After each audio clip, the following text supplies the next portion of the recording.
Hello, welcome to another Q&A session. Now YouTube tells me that I need to start my videos with a hook, and the hook is what's going to keep you watching all the way up to the end. Now I don't know what kind of a hook I can put for a Q&A session. All I can tell you is that there's really interesting questions. How long do you keep your grow lights on for? How much leca does one need when you're putting your plant from soil to leca? What size of pot do your Calatheas get crispy edges? And I hope that's hook enough for you to stick around and keep me company all the way up to the end. My home in Ohio has much light due to skylights. Ooh, lucky you. I have had my grow lights set for 3 hours from 4 to 7 p.m. We have now gone to time change, making it darker earlier. Should I reset my lights to a later hour, or should I increase them from 3 to 6 hours? I'll tuck another question into this one. The plants that you're propagating under grow lights, are the grow lights on consistently or on a timer? How long do you use grow lights for? When do you use grow lights? All that kind of stuff. Now, of course, I think the most important thing to understand here is what the role of light is in plant care.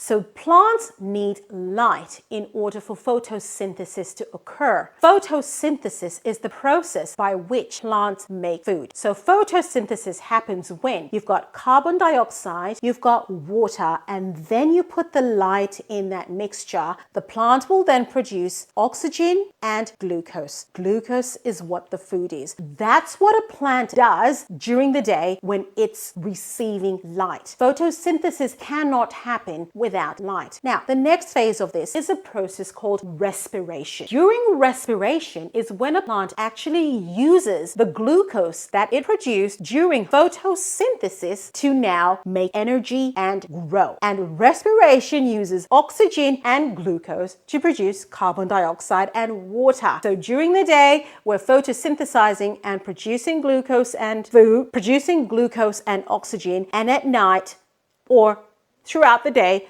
the plant is respiring and doing it the other way. So that's what's really important, and that's why we need light. So if a plant has no light, it cannot make food.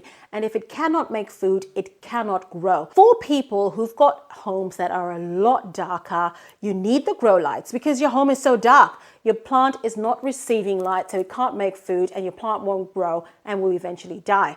And of course, when we're getting into the winter season or the autumn season where the seasons are changing and you don't have as much light available to the plant, you do need to supplement your lighting. And that's where you talk about increasing the light from 3 to 6 hours or changing the timing on your grow lights.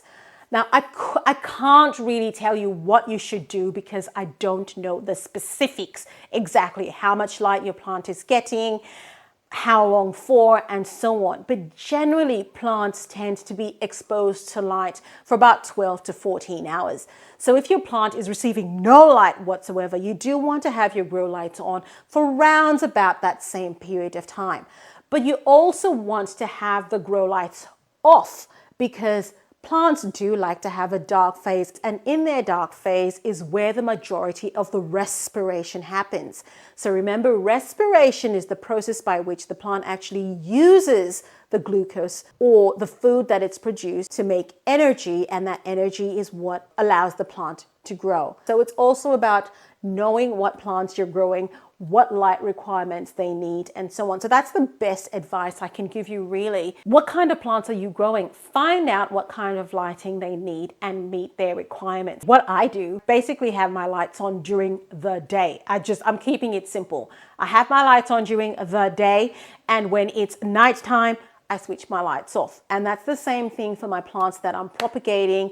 I do the same thing. So you can either have this on a timer or you can do this manually. Switching off the grow lights in my home is my 6-year-old's job, and that's how she feels connected to my plants. So she asks me, "Mommy, is it time for the plants to go to sleep?" And I'll say yes, and she'll go and turn off all the lights. But you can use a timer as well. So you can put it all on a timer and they just come on and off without you having to lift a finger. Another thing is it does add up. It does become rather expensive to have your lights on 24/7. So I probably wouldn't be doing that, aside from the fact that the plants don't really like having 24/7 lights.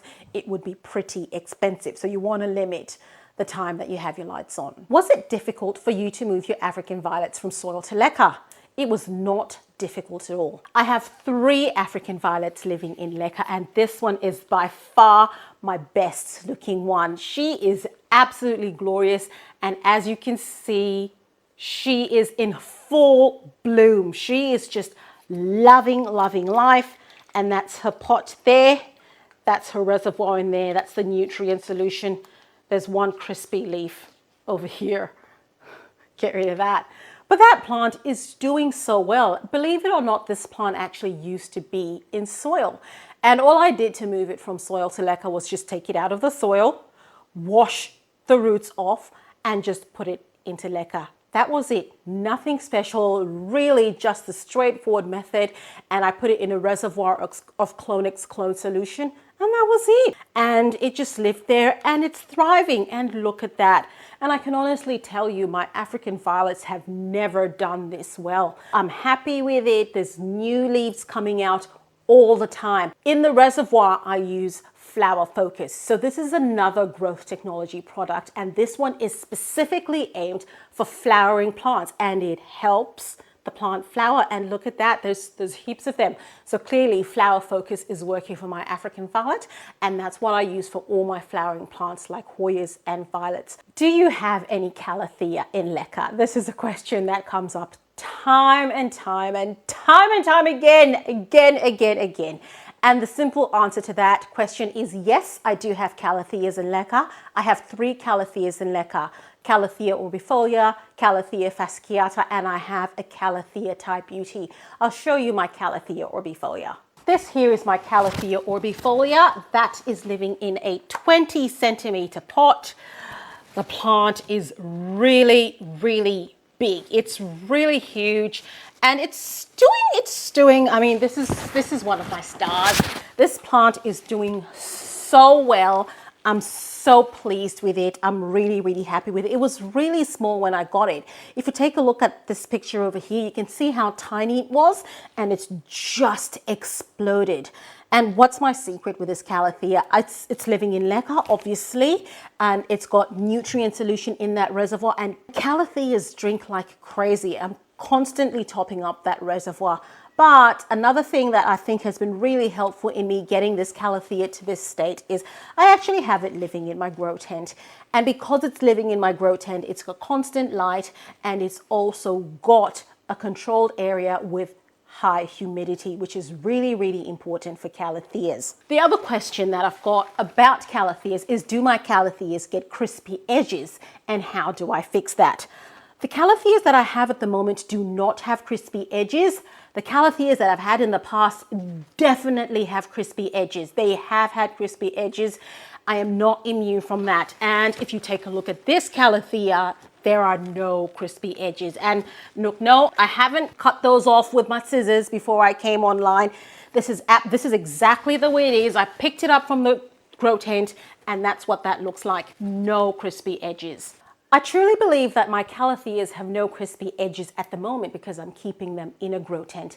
They're getting consistent nutrition, they're getting consistent water supply, but they also live in a very high humidity environment.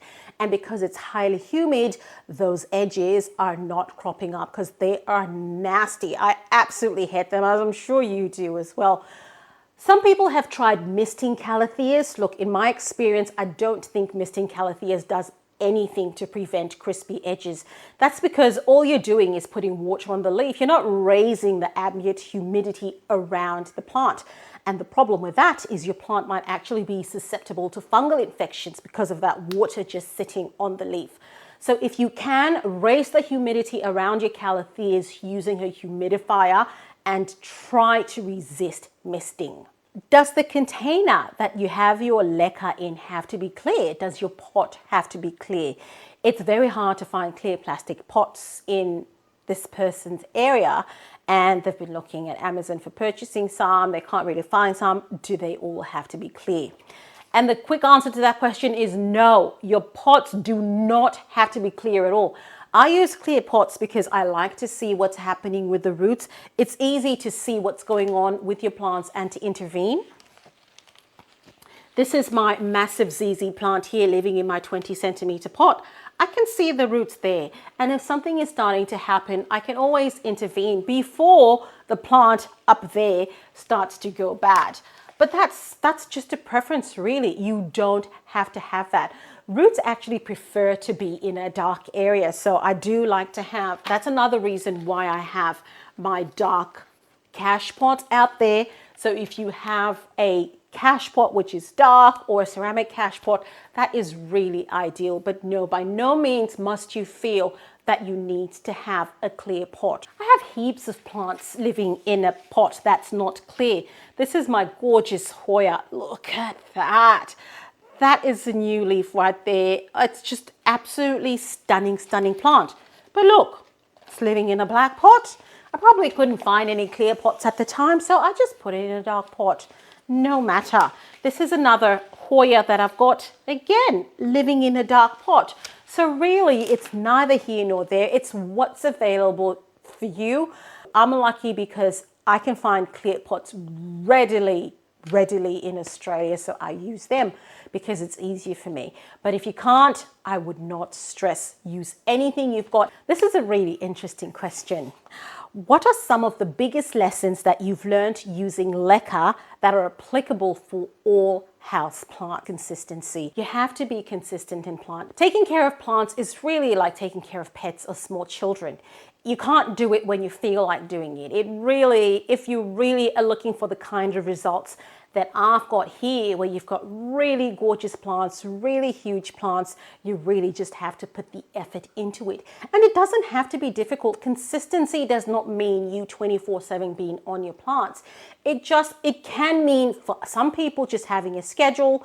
You know, Saturday morning, I'm just looking at all my plants, or, you know, I'll do it after work in the evening. Anything, whatever gets you consistently looking at your plants, making sure that they're okay, making sure you know your plants. What are your plants doing? So if something changes, you can easily intervene.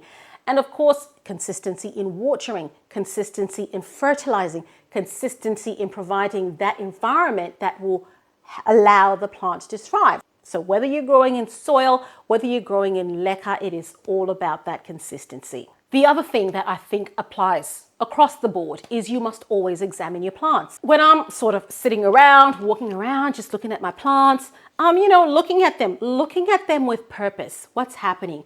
Are there any new leaves there? Oh, good. That's really good. Are there any pests? You know, a plant like this one, this is a Hoya compacta. Really want to look in those crevices. Are there any mealybugs hiding in there somewhere? You don't want to leave it so late that by the time you see the mealybugs, there's like a whole colony of them. You want to find one and sort that out before it gets out of hand. But also things like yellowing leaves. What's happening with this plant? Why are the leaves yellow? What's happening with the leaves?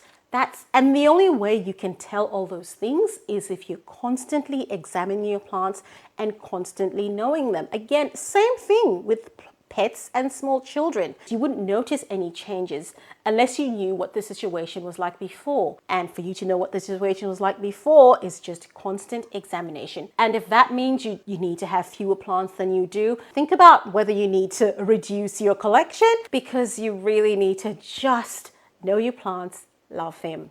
Something else that I think is really important across the board, whether you're growing in soil, Leca, whatever, is look, sometimes you need to give yourself permission to let go of a plant that's giving you problems. I'm just saying, it's not worth losing hair over a plant that's got the worst case of mealybugs you've ever seen, a plant that just keeps getting yellow leaves and you can't figure it out. My take on plants like that is you're out. I just take it out of my house and I move on with my life. I don't see it as giving up, honestly. I see it as this is supposed to be a hobby. This is something that's supposed to be mindful for me, that's supposed to help me relax, and where I can, problem solve. But if that problem is becoming more of an issue, why? Why do I want to do that to myself? Why do I want to add more stress to my life than I already have? So if that plant doesn't want to live in my house, it's got to go. And if I really like the plant, I will go and get another one and try again with a different plant. And if it keeps giving me the same result, and if that means I don't get to have Calatheas or I don't get to have Calatheas, then so be it. Because clearly there's something that I'm doing wrong. I'm not providing the conditions that this plant needs, and that's why it keeps dying. So why do I want to keep doing the same thing over and over again? So it's okay. It's okay to let the plant go. Consistency, examination, and just let it go, let it go. This one is a bit of a wordy question, so bear with me. After potting a plant and the nutrient solution has been added, and you plan to flush every 2 weeks, if there's still nutrient solution in the reservoir after the first week, do you top up the nutrient solution or with plain water, or do you leave it? Or should you always change the solution completely each week with your flushing routine happening fortnightly? This is all about flushing a nutrient solution. I talk a lot about this in my videos about nutrients and pH and things in Leca. If you haven't seen that, click on the link above. I also talk a lot about it in my video about flushing. If you haven't seen that, click on that link. The ideal situation is you want to be flushing your plants every 2 weeks, 3 weeks, flushing your plant. And when you flush your plant, you're getting that nutrient solution. So you flush your plant, put it under the tap, wash it. There's nutrient solution left in your reservoir. You are throwing that out. Some people put it in with the plants that are still living in soil, which is fine. Some people throw it on their lawn, whatever. You're just basically getting rid of that old nutrient solution from that reservoir. Get rid of that. And you are cleaning your reservoir. Clean that out. Wash it so it's clean. You flushed your plant. It's been resting, and all that water has seeped out of there. You put new nutrient solution in your reservoir and you put your plant in. That is the way it's supposed to be. That's the theory, okay? So there's that. But there's let's be real. There's real life here. Who has time to flush their plants every 2 weeks? I know I certainly don't, and I certainly do not do that. That is for sure. I've told you this before, and I'm going to tell you again. So it's really a case of do what I say, not what I do. Everyone is busy. No one has time to do all this stuff. So what I do, I have my plants living in their reservoir, and depending on what I've got on, I might flush them every month if they're lucky. I might flush them after a month and a half, or I might flush them when, oh my gosh, there is very obvious white residue on the leca. I'll flush it then, and then I'll clean out the reservoir. What I don't do is top up my nutrient solution with plain water, because I have no idea what's going on with the nutrient solution that's in that reservoir, assuming there's actually anything in there. Half the time, I'll be honest, my reservoir is almost dry. So I am topping up with fresh nutrient solution and never with plain water. Never. And then after some time, when I remember, when time allows, I will go and change out the nutrient solution. But if I can't do that, I am just always topping up. I'm not topping up on a weekly basis as well. I'm only topping up when it needs it, when it is getting absolutely dry. Is this the best thing to be doing? Obviously not. If you're really following the science of what's happening to your nutrient solution as time goes on, obviously this is not ideal, but it works for me. My plants are thriving, there. That's some lovely new growth there. You've seen my African violet, it works. So it's about what works for me. It's about what works for my lifestyle. It's about what works for my family, and that works for me. And all I can bring to you is my experience. I can tell you what you're supposed to do, but my experience is also such that this is what I do. And despite not doing what is ideal, my plants are still thriving. Tread your own path. I have told you what you should do. Try it. Try and see what works for your plants. Try and see what works for you and do that. Next, can I place succulents in Leca? I would love to say yes, because I personally have placed a succulent in Leca. I have not placed any succulents in Leca. And the only reason is because I don't really like succulents. Yeah, I don't really fancy them, so I don't have any. But the closest thing that I've got to a succulent is a ZZ plant. That's the closest thing that I've got to a succulent. ZZ plants, my ZZ plants are doing really well. They're living in Leca. That's my Zizi Zenzi there. Loving life. She's doing well. This one is another ZZ plant. This is a ZZ Zemicro. And she's also doing well living in Leca. ZZ plants have these tubers and they're very, very tubular. But then they also get these roots. And that's the roots of my little Zemicro there. It's this plant's roots are doing so well. She's really happy living in Leca. So it's a bit like a succulent, a little bit. So yeah, I would go ahead and do that. And that is my big mama ZZ plant. This one is in a 20 centimeter pot and also loving Leca. So I don't see why a succulent would not be able to thrive in Leca. I think it's just managing how you put it in there and managing that reservoir. So maybe having a shallower reservoir than you probably would for other plants like I do for my ZZ plants. I don't know. If you have put a succulent in Leca, I'd really love to hear about it. Just let me know in the comments below and maybe you can help someone else and tell us how you did that and how your plants are going. How are you able to manage so many plants, and how does your family feel about having a jungle at home? That was really interesting. Well, yeah, I mean, the plant situation has gotten a bit out of hand. I'm the first to admit there are way too many plants, and the house we're living in at the moment is a bit smaller than the one that we were living in before.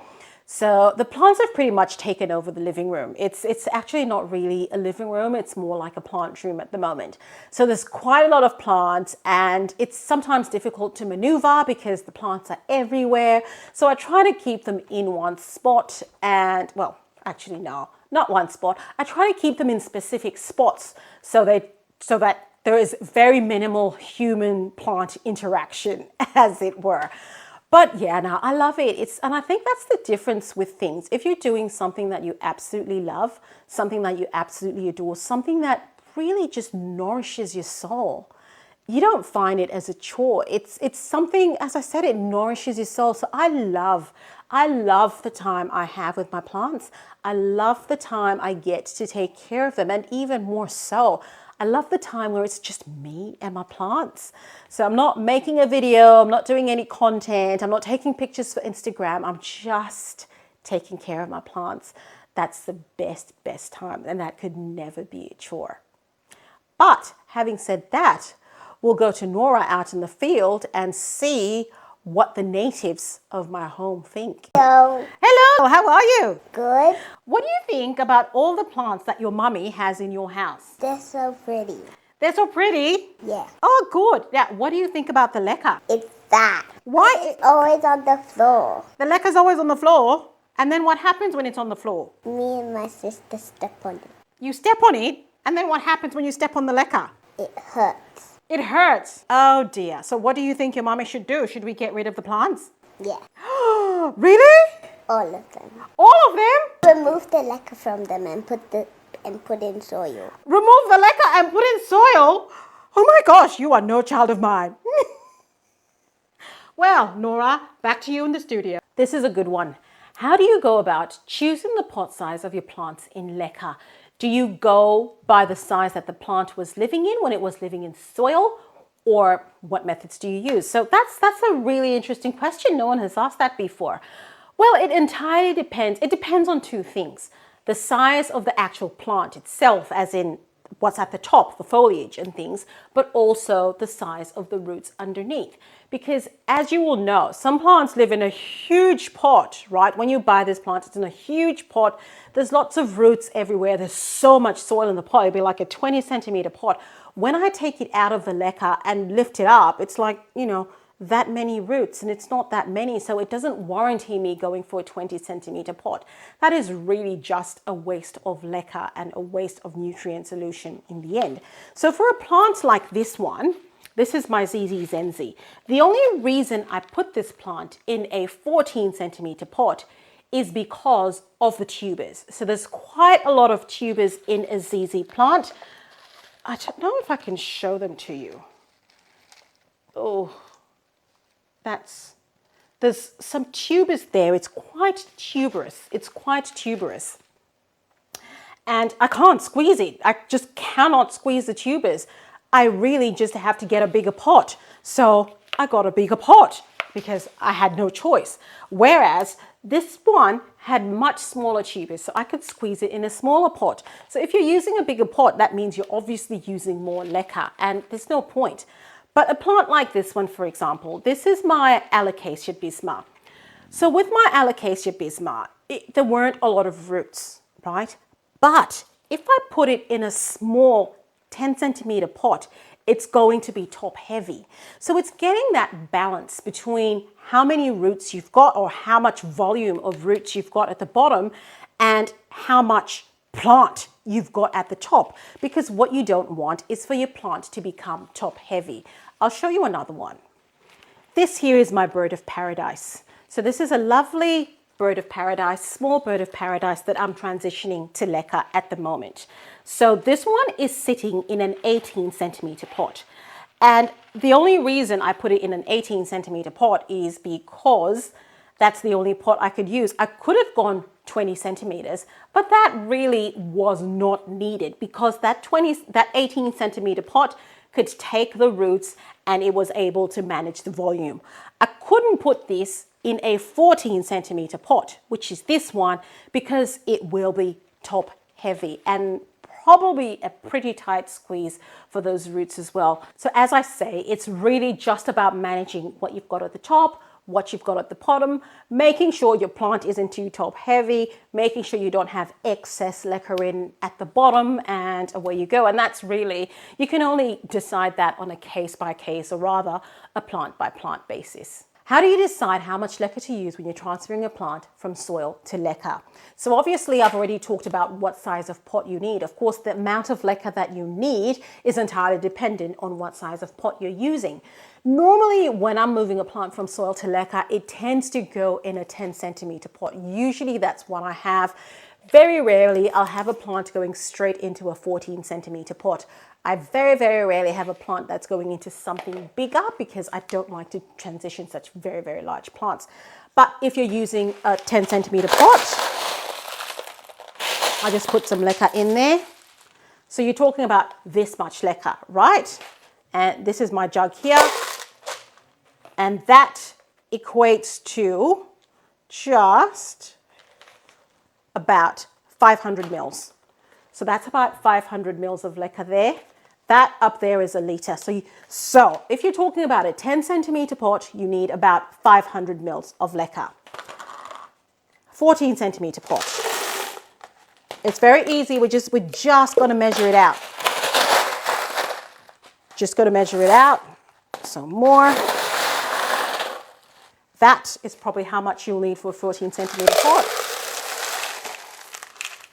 And that is just over a litre. So if you're looking at volume, if you need a 10 centimeter pot, 500 mils, 14 centimeter pot, just over a litre, and there you go. And it'll probably be less because you'll have the plant in there as well. So for those of you who want to have specifics, that's what that is. But I just tend to have lots of leca just lying around because you never know when you're going to need to transition your plant from soil to leca. So I just have it sitting there and I just, use it as I need it. How would you encourage more variegation and bigger leaves for a Philodendron Pink Princess?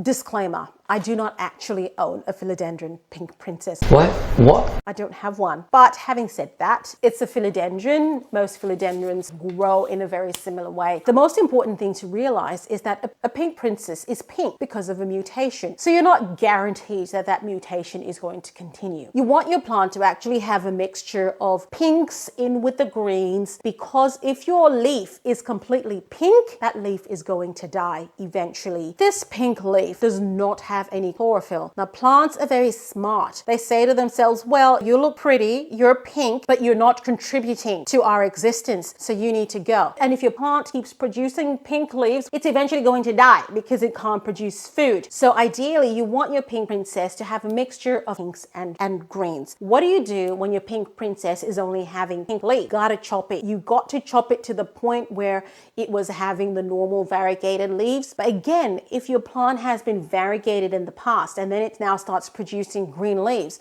your plant is reverting. So you want to chop that again. So chop up to the point where the green leaves start discard that, and hopefully your plant will continue to be variegated. But of course, one of the really important things with variegated plants is you need to provide light. You need to provide a lot of light for the variegation to actually continue and to hold. So more than you normally would with any other plant would be ideal. Philodendrons love to be warm. Philodendrons love to be humid. So keep up your light, keep up your humidity, and the leaves of your philodendron are going to grow bigger. But another thing that will help the leaves of your philodendron grow bigger is providing it with a stake. Philodendrons like to climb, so some people will give it a moss pole, other people will give it a stake, whatever. You just want your plant to be climbing, because the process of climbing in itself actually lends to bigger leaves. I've got a video where I talk about how you can get your plants to be huge. Click on the link above and that'll take you there. But I also have an ebook that gives you a checklist of all the things you need if you want your plants to be big. Click on the link below and you will find that there. Do all these things and your pink princess will get big leaves. But that variegation, like I said before, it's a mutation. No one can guarantee you the pink leaves. Do I have any large plants in Leca, like a Monstera deliciosa, or plants like that? Why, yes. I got heaps of large plants in Leca. Almost all my plants are in Leca, actually. I think I've only got 2 or 3 plants that are not in Leca, and I'm changing that as well. This here is one of my big plants. This is my lickety split. This plant is really huge, actually. I've actually tied it down so that the leaves are a bit more controlled and are not all over the place. But this one is in Leca. That's her reservoir there. Oh, let me drain that out. I can show you. Look at that. Those are the roots that's living in a 20-centimeter pot and loving life. This plant actually needs a bit more light. It's in a very dark spot in my home. I really need to fix that. And when I do, she will thrive. Oh, hang on. Where are you? Where am I? This is my Monstera deliciosa. It's big. I've got, I think, 3 plants in there. She is living in a 20-centimeter pot.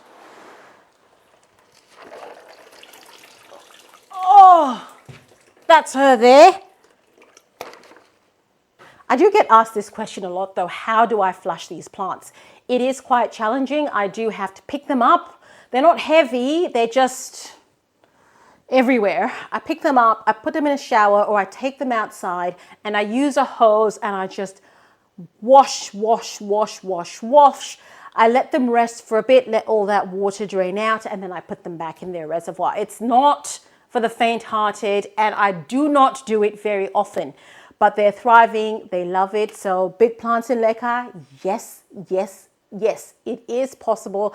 I'm doing it, and you can too. Obviously, growing plants in Leca is not for everyone, and not everyone subscribes to the semi-hydro way of doing things. What happens when you grow your plants in Leca and you want to be a plant seller? You want to sell your plants on to people who are not using semi-hydro, people who've never used Leca before. What do you do? So I guess the first thing you can do is tell them that this is a plant that's grown in Leca and send it to them in sphagnum moss, and they can follow the instructions and either continue in Leca or move the plant to soil. Or you can move the plant from Leca to soil before you ship your plants out, before you advertise your plants for sale, and that will get them already acclimated to living in soil. Now, what is the problem of getting a plant that's been living in Leca, selling it off to someone who doesn't use Leca? The problem is transplant shock. And transplant shock is a sudden change in moisture and nutrients that the roots receive because it's gone from living in a semi-hydro environment to a soil environment. Roots that live in Leca or in a semi-hydro environment they're delicate little things. They're not used to fighting for water and nutrition. Everything is presented to them basically on their laps, and all they have to do is just drink. Whereas roots for plants that have been growing in soil are hardened, they're tough.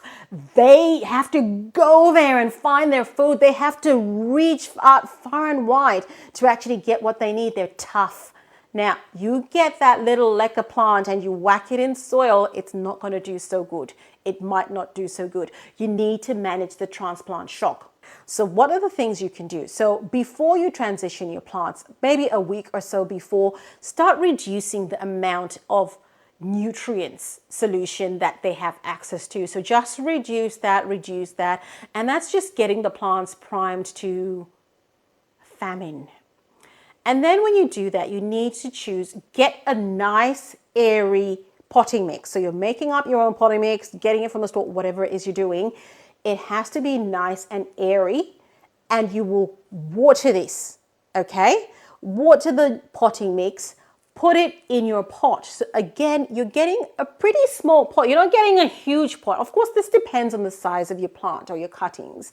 A small pot, you put your mixture in there, and that's already been moistened because you're not going to be start pouring stuff in there. It's already moist. You make your little hole, you get your little plant. Now, we need to prepare your plant before you actually put it in there.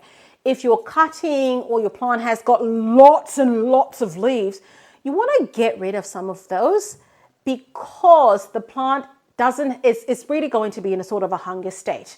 And the more we can reduce its burden, the better. So if it's got fewer leaves that it needs to support, the better, because then it's spending more energy on its roots and growing that root system so it can survive in the soil. So trim off any leaves that you don't need.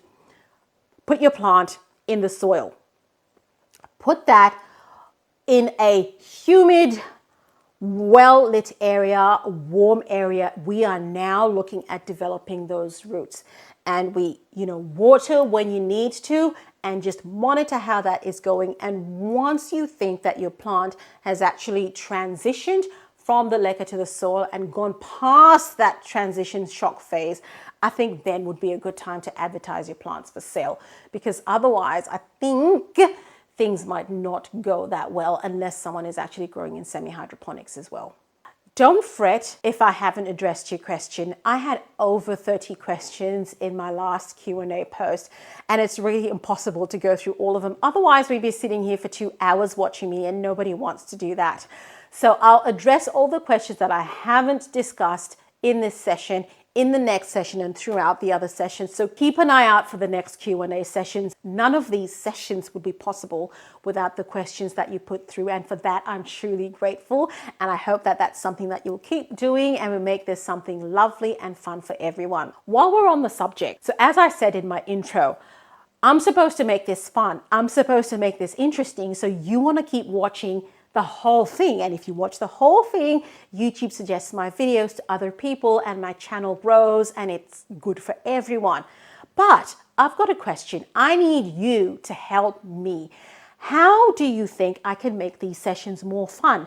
How can I make these sessions more interesting so that you can stay and watch all the questions and share them with your friends and comment and all the good things that YouTube likes to see people do before they can suggest your content to other people? Please let me know in the comments below. I'd really, really like to know, because the thing that I hate to do is to have to stop making the Q&As because no one's watching, because what's the point if no one's watching? So please help me. I will be ever so grateful. Go and watch this session where I talk about mold in soil. You want to watch that? I'll see you there.